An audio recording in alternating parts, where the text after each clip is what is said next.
Operation absolute resolve 4.5 ঘন্টার অভিযান। বিশেষ এই অভিযানে অংশ নেয় স্পেশাল ফোর্স, সিবিআইএ ও এফবিআই। দুর্গের মতো সুরক্ষিত বাসভবনে হামলা চালিয়ে বন্দী করা হয় ভেনেজুয়েলার প্রেসিডেন্ট নিকোলাস মাদুরো এবং তার স্ত্রীকে।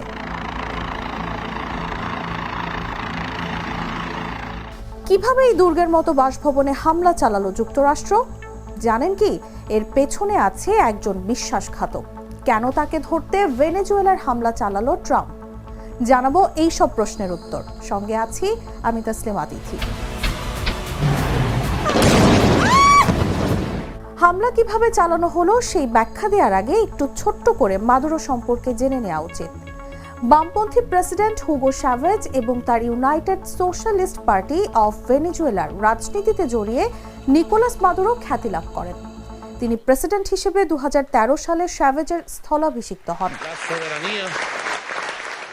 2024 সালে মাদুরোকে প্রেসিডেন্ট নির্বাচনে বিজয়ী ঘোষণা করা হয়। যদিও বিরোধীরা দাবি করেছেন তাদের প্রার্থী এডমুন্ডো গঞ্জালেস বিশাল ব্যবধানে জয়ী হয়েছেন। ভেনেজুয়েলার লাখ লাখ অভিবাসীর যুক্তরাষ্ট্রে প্রবেশ এবং মাদক, বিশেষ করে ফেন্টানাইল এবং কোকেনের চোরাচালান নিয়ে ট্রাম্পের সঙ্গে নিকোলাস মাদুরোর মতবিরোধ রয়েছে। ট্রাম্প নিকোলাস মাদুরোকে দোষারোপ করেছেন যুক্তরাষ্ট্রের শত সহস্র ভেনেজুয়েলান অভিবাসীর আগমনের জন্য। 2013 সাল থেকে প্রায় 8 মিলিয়ন ভেনেজুয়েলান অর্থনৈতিক সংকট এবং দমনপীড়ন থেকে পালিয়ে গেছে বলে ধারণা। ট্রাম্প অভিযোগ করেন মাদুরো তার কারাগার ও মানসিক হাসপাতাল খালি করে বন্দীদের যুক্তরাষ্ট্রে পাঠাচ্ছেন। ট্রাম্প ভেনেজুয়েলার দুটি মাদক চক্র ট্রেন ডি আরাগুয়া এবং কার্টেল ডি লস সোলসকে বিদেশি সন্ত্রাসী সংগঠন হিসেবে তালিকাভুক্ত করেছেন। ট্রাম্প অভিযোগ করেন মাদক চক্র কার্টেল ডি লস সোলসকে নেতৃত্ব দিচ্ছেন মাদুরো নিজেই।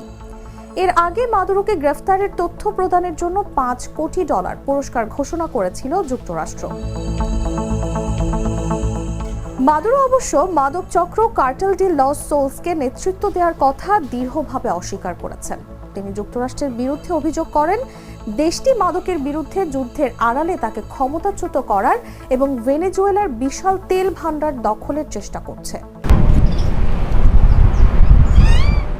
যদিও মাদক বিরোধী বিশেষজ্ঞরা বলছেন বৈশ্বিক মাদক পাচারে ভেনেজুয়েলার ভূমিকা তুলনামূলকভাবে ছোট। দেশটি মূলত একটি ট্রানজিট পয়েন্ট, যার মাধ্যমে অন্যত্র উৎপাদিত মাদক চোরাচালান হয়। এর প্রতিবেশী কলম্বিয়া বিশ্বের বৃহত্তম কোকেন উৎপাদক, তবে এর বেশিরভাগই অন্য পথে যুক্তরাষ্ট্রে পৌঁছায়, ভেনেজুয়েলার মাধ্যমে নয়। গেল জানুয়ারিতে ট্রাম্প দ্বিতীয় মেয়াদে ক্ষমতায় আসার পর থেকে মাদুরো সরকারের ওপর চাপ বাড়তে থাকে। প্রথমেই ট্রাম্প প্রশাসন মাদুরোকে ধরিয়ে দেওয়ার তথ্যের জন্য ঘোষিত পুরস্কারের পরিমাণ দ্বিগুণ করে। ট্রাম্প বারবার বলেছেন মাদুরো যুক্তরাষ্ট্রের বন্ধু নয় এবং তার জন্য চলে যাওয়াই বুদ্ধিমানের কাজ হবে। তিনি মাদুরোর ওপর আর্থিক চাপ বাড়ান, সব নিষিদ্ধ তেলবাহী জাহাজের ওপর সম্পূর্ণ নৌ অবরোধ ঘোষণা করে। তেলই মাদুরো সরকারের বৈদেশিক আয়ের প্রধান উৎস। যুক্তরাষ্ট্র ক্যারিবিয়ানে বিশাল সামরিক বাহিনী মোতায়েন করেছে, যার ঘোষিত লক্ষ্য যুক্তরাষ্ট্রে ফেন্টানিল এবং কোকেনের প্রবাহ বন্ধ করা। মাদক পাচারের অভিযোগে অভিযুক্ত নৌযানগুলোকে লক্ষ্যবস্তু করার পাশাপাশি এই বাহিনী যুক্তরাষ্ট্রের নৌ অবরোধে গুরুত্বপূর্ণ ভূমিকা পালন করেছে। তবে অবাক করা বিষয় হলো দুর্গের মতো সুরক্ষিত বাসভবন থেকে মাদুরোকে মাত্র কয়েক ঘন্টার মধ্যে বন্দী করা। বার্তা সংস্থা রয়টার্স জানিয়েছে মার্কিন বাহিনীর এই অভিযান এত সহজ হয়ে যায় মূলত একজন বিশ্বাসঘাতকের কারণে।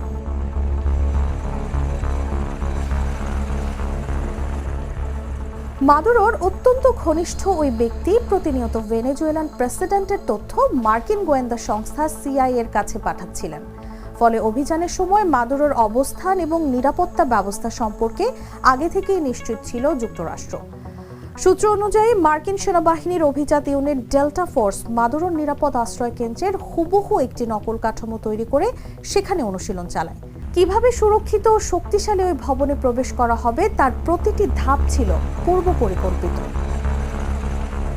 সিআইএর একটি ছোট দল গেল আগস্ট থেকে ভেনেজুয়েলায় সক্রিয় ছিল। তারা মাদুরোর দৈনন্দিন চলাফেরা, সময়সূচি ও নিরাপত্তা ব্যবস্থা সম্পর্কে গুরুত্বপূর্ণ তথ্য সরবরাহ করে। মাদুরোর ঘনিষ্ঠ একজন ব্যক্তি সিআইএর জন্য কাজ করছিলেন এবং অভিযান চলাকালে তার অবস্থান নিশ্চিত রাখতে ভূমিকা রাখেন।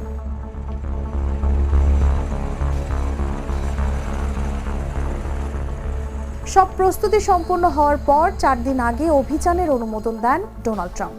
তবে সামরিক ও গোয়েন্দা কর্মকর্তারা ভালো আবহাওয়ার জন্য অপেক্ষা করার পরামর্শ দেন। শেষ পর্যন্ত শুক্রবার রাত 10:46 চূড়ান্ত নির্দেশ দেন ট্রাম্প। গভীর রাতে মার্কিন যুদ্ধ বিমানগুলো ভেনেজুয়েলার রাজধানী কারাকাস এবং আশপাশের এলাকায় আকাশ প্রতিরক্ষা ব্যবস্থা সহ বিভিন্ন সামরিক লক্ষ্যবস্তুতে হামলা চালায়। হামলার আড়ালে ভারী অস্ত্রসহ মার্কিন স্পেশাল ফোর্স কারাকাসে প্রবেশ করে। রাত 1টার দিকে মার্কিন সেনারা মাদুরোর আবাসিক কম্পাউন্ডে পৌঁছালে তাদের লক্ষ্য করে গুলি চালানো হয়। এতে একটি হেলিকপ্টার ক্ষতিগ্রস্ত হয়। শেষ পর্যন্ত সেনা ও এফবিআই সদস্যরা অত্যন্ত সুরক্ষিত দুর্গ হিসেবে পরিচিত ভবনটিতে ঢুকে পড়েন। মার্কিন সেনারা ভবনের ভেতরে ঢোকার পর মাদুরো এবং তার স্ত্রী আত্মসমর্পণ করেন। দর্শক, আজ এই পর্যন্তই। জাগো বিশ্লেষণের নতুন আরো তথ্য নিয়ে হাজির হব।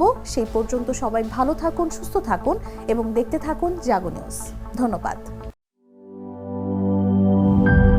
গ্লিটারের টুইন লেমন ও অ্যান্টিব্যাকটেরিয়াল ফর্মুলা বাসনকে চকচকে জীবাণুমুক্ত করে আমাদের দেয় গ্লিটার গ্যারান্টি।